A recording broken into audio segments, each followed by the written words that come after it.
తెలంగాణలో ఉద్యోగులకిచ్చే పీఆర్సీ నివేదికపై ప్రభుత్వం కసరత్తు చేస్తోంది. పీఆర్సీ నివేదిక వీలైనంత త్వరగా తెప్పించుకునేందుకు ప్రయత్నిస్తున్నట్టుగా ప్రభుత్వం తెలిపింది. పీఆర్సీ కమిషన్ కూడా తీవ్రంగా కృషి చేస్తుందని తెలిపింది. ముఖ్యమంత్రి రేవంత్ రెడ్డి ఆదేశాల మేరకు రాష్ట్ర ప్రభుత్వ ఉద్యోగులకు సంబంధించిన జాయింట్ స్టాఫ్ కౌన్సిల్ మీటింగ్ సచివాలయంలో సీఎస్ అధ్యక్షతన జరిగింది. ఉద్యోగులకు సంబంధించి పీఆర్సీ నివేదిక, హెల్త్ కార్డులు, పెండింగ్ బిల్లుల చెల్లింపులు, సర్వీస్ అంశాలు, ఉద్యోగుల బదిలీలు, 317 జీవో బదిలీలు, ఇతర అంశాలను సమావేశంలో చర్చించారు. ప్రభుత్వ ఉద్యోగులు, పెన్షనర్లకు సంబంధించిన వివిధ సమస్యలను వివిధ ఉద్యోగ సంఘాల నాయకులు ఈ సందర్భంగా సమావేశంలో ప్రస్తావించారు.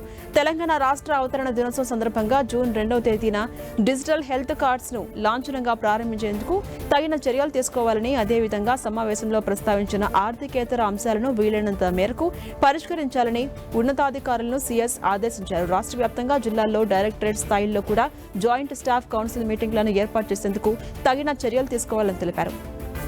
ఇక ప్రభుత్వ ఆదేశాల మేరకు ప్రజల ఆకాంక్షలకు అనుగుణంగా ఆధునిక టెక్నాలజీని వినియోగించుకుని ప్రజల సమస్యలను పరిష్కరించేందుకు కృషి చేయాలని వివిధ సంఘాల నాయకులకు సూచించారు.